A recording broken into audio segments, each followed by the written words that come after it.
कधीच नाही चुकणार तुमचे फेवरेट टीव्ही शोज झी5 सोबत, तेही एकदम फ्री। बोला की दुर्गेश्वरी मॅडम, काय काम काढलं? तुला तर ठावच आहे, माझं कुठलं बी काम असलं का पहिला फोन कुणाला असतोय? तुलाच। बोला, काय काम होतं? हे घे, याचं काय करायचं? हे जाऊन अधिपतीसनी द्यायचं। पण हा, अधिपतीसनी कळलं नाही पाहिजे का हे म्या तुला दिलंय। पण मग जर त्यांनी विचारलं की कुणी दिलंय, मग काय सांगू? त्यासनी हे सांगायचं का एक वकील आलते आणि त्यांनी हे तुला दिलंय, कळलं? हा, हे घे पैसे आणि थोबाडाला कुलूप लावायचं। पण काम झालं पाहिजे। हो हो, काळजी नका करू, कुणाला काय बी कळू देणार नाही। निघ, येतो।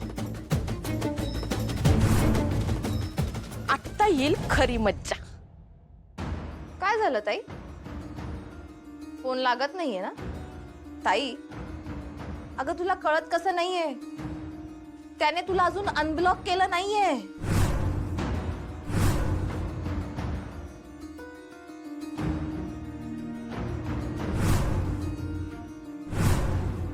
ताई, पुन्हा पुन्हा फोन डायल करून सत्य बदलणार नाहीये अगं। हे लक्षात घे की त्याने तुझा नंबर ब्लॉक केलाय आणि आता तर तुझा नंबरच ब्लॉक केला नाहीये, तुला त्यांच्या आयुष्यातून त्यांनी डिलीट सुद्धा केलेले।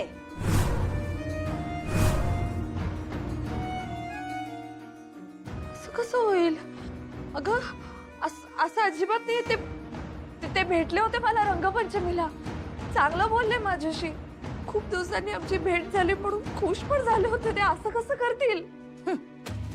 ताई, म्हणजे तुला रंगपंचमीच्या दिवशी ते भेटले, खूप छान बोलले आणि आज डिवोर्स नोटीस पाठवतायत। याचा काय अर्थ आहे? तुला कळतंय का की हा किती खोटेपणा आहे? खोटेपणा अधिपती नाही करणार, हे काहीतरी गडबड आहे। आमची भेट खूप चांगली होती, ते मनापासून बोलले माझ्याशी, असं का करतील ते? अक्षू, अगं काल जर ते तुझ्याशी मनापासून बोलले तर मग आज हे असं वागण्याची काय गरज होती? नाही अक्षरा, त्यांचं वागणं समजण्या पलीकडे आहे ग। तुझ्या नात्यावर विश्वास होता, तू माझ्याजवळही बोललीस हे सगळं, तेव्हा मला असं वाटलं की हो सगळं ठीक होईल। आता ही नोटीस बघून काय काय म्हणायचं ग याला? कसा विश्वास बसेल की सगळं ठीक होईल म्हणून? अगं तू तर जोडायला बघत होतीस आणि त्यांनी पटकन तोडून टाकलं तुला। नाही बाबा, हे अधिपतींनी पाठवलेलंच नाहीये, मला माहितीये। काहीतरी दगाफटका झालाय बाबा, काहीतरी गडबड झालीये। अधिपती नाही पाठवणार हे, माझं मन मला सांगतोय बाबा, नक्कीच काहीतरी गडबड आहे। मला एकदा बोलू दे त्यांच्याशी, मी एकदा बोलले ना की सगळ्या गोष्टी सॉर्ट होतील। मी बोलते त्यांच्याशी।